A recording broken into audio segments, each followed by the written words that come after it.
세종실록 6권에 기록된 조선의 괴이한 징조들, 그리고 세종의 대답.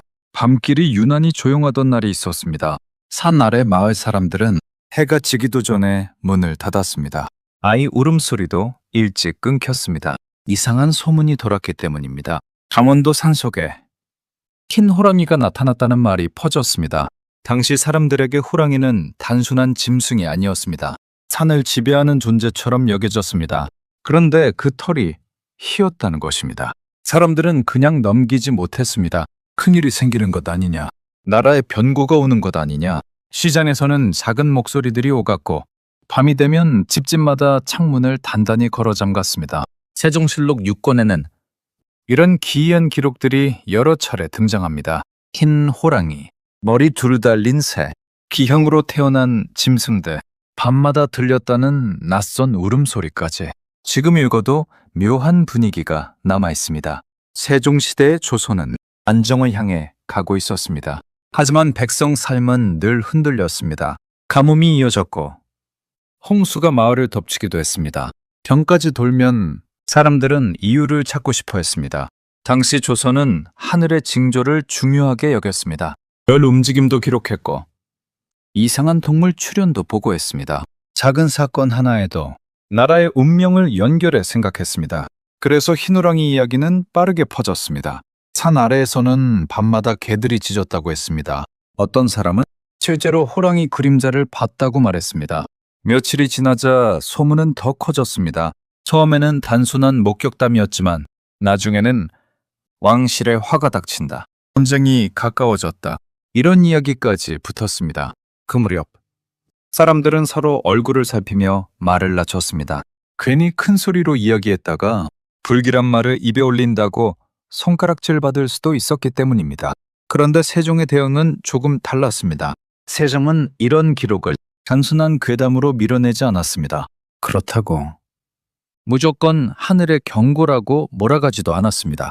대신 그 지역 상황부터 살피게 했습니다.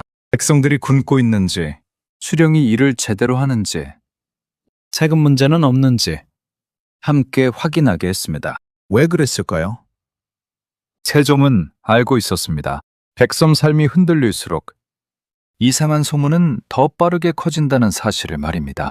먹을 것이 부족하고 겸이 돌고 잠자리가 불안하면 사람들은 설명을 원합니다. 설명이 없으면 두려움이 자리를 채웁니다. 세종은 바로 그 지점을 본 것입니다. 징조 자체보다 그 징조를 바라보는 백성 마음을 먼저 살폈습니다. 세종실록 6권에는 머리가 둘 달린 새 기록도 등장합니다. 작은 새 한 마리였습니다. 몸은 하나인데 머리가 둘이었다고 했습니다. 지금이라면 희귀한 기형 현상으로 보겠지만 당시 사람들은 그렇게 생각하지 않았습니다. 나라 질서가 흔들린다, 야미함이 어지러워졌다, 그런 해석이 따라붙었습니다. 소문은 금방 퍼졌습니다. 처음에는 작은 새 이야기였지만 며칠 뒤에는 괴물처럼 부풀려졌습니다. 누군가는 나라가 둘로 갈라진다고 했고 누군가는 왕이 하늘의 노여움을 샀다고 수군거렸습니다. 당시는 사진도 없었습니다. 기록보다 입소문이 빨랐습니다. 그래서 이야기는 점점 커졌습니다. 그런데 세종은 이 기록들을 숨기지 않았습니다. 오히려 실록에 남겼습니다. 당시 왕 가운데에는 불길한 기록을 감추려는 경우도 있었습니다. 통치에 흠이 생길 수 있기 때문입니다. 하지만 세종은 달랐습니다. 백성의 불안 역시 나라가 기록해야 할 현실이라고 본 것입니다. 또 다른 기록도 남아 있습니다. 다리가 비틀린 송아지, 눈이 하나뿐인 가축, 기염으로 태어난 짐승들입니다. 논두렁과 장터에서는 금세 이야기가 퍼졌습니다. 하늘이 화났다, 조선 기운이 약해졌다. 사람들은 서로 눈치를 보며 말했습니다. 밤길은 빨리 비었고 장터 손님도 줄었습니다. 누군가는 먼 길 떠나는 일을 미뤘습니다. 불안은 생활을 흔들었습니다. 세종은 이런 상황을 가볍게 보지 않았습니다. 이상 현상이 보고되면 함께 재해 상황도 살폈습니다. 지방 관리들의 대응도 점검했습니다. 세종은 미신만 바라보지 않았습니다. 그렇다고 백성을 비웃지도 않았습니다. 그 사이에서 현실을 보려 했습니다. 왜 사람들이 흔들리는지, 왜 작은 소문 하나가 커지는지 그 이유를 찾으려 했습니다. 세종시대에는 천문 관측도 활발했습니다. 을 움직임은 기록했고 비와 바람, 계절 변화까지 자세히 살폈습니다. 이상한 현상이 나타나면 그 원인을 찾으려 했습니다. 세종은 학자들을 불러 모았고 농사 달력을 정리하게 했습니다. 수고기를 만들며 비의 양까지 기록하려 했습니다. 하늘의 징조를 말하면서도 현실 대책을 함께 세운 것입니다. 그 차이는 생각보다 컸습니다. 만약 왕이 대답만 믿고 움직였다면 어땠을까요? 죄 없는 사람이 희생될 수도 있었습니다. 불안은 더 커졌을 것입니다. 실제로 역사에는 이상현상을 이유로 억울한 벌을 받은 사람들도 있었습니다. 하지만 세종은 먼저 상황을 살폈습니다. 그리고 백성 삶부터 붙들려 했습니다. 생각해보면 지금도 크게 다르지 않습니다. 세상이 흔들릴 때면 사람들은 이유를 찾습니다. 인터넷에는 수상한 이야기들이 퍼지고 작은 사건 하나가 큰 공포로 번지기도 합니다. 조선시대도 마찬가지였습니다. 흰 호랑이 한 마리가 나라 전체의 운명처럼 이야기됐습니다.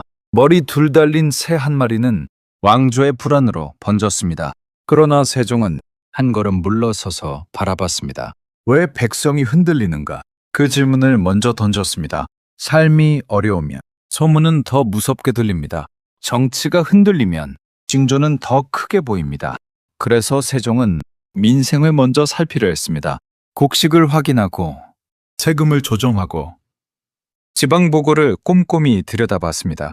그것이 결국 불안을 줄이는 길이라 생각했던 것입니다. 세종실록 6권의 기록은 지금 읽어도 낯설고 묘합니다. 하얀 호랑이, 기형동, 머리 둘 달린 새. 하지만 더 인상 깊은 것은 그 기록을 바라본 세종의 태도입니다. 세종은 공포를 키우지 않았습니다. 그렇다고 무시하지도 않았습니다. 백성 마음을 보려 했습니다. 그리고 현실 문제를 찾으려 했습니다. 어쩌면 그것이 세종이 오랫동안 기억되는 이유인지도 모릅니다. 이상한 현상보다 더 중요했던 것은 그 시대 사람들의 불안이었습니다. 그리고 세종은 그 불안을 다스리는 일 역시 왕의 책임이라 생각했습니다. 오늘 우리는 어떤 소문 속에서 살아가고 있을까요? 두려움이 커질수록 무엇을 먼저 바라봐야 할까요? 세종실록 속 기록은 지금도 조용히 묻고 있습니다. 불안한 시대에 지도자는 무엇을 봐야 하는가? 이런 기록 속 사람들의 흔적이 흥미로우셨다면 구독과 좋아요로 함께 해주시면 감사하겠습니다. 왜 조선 사람들은 밤이 되면 문을 닫아 걸었을까요?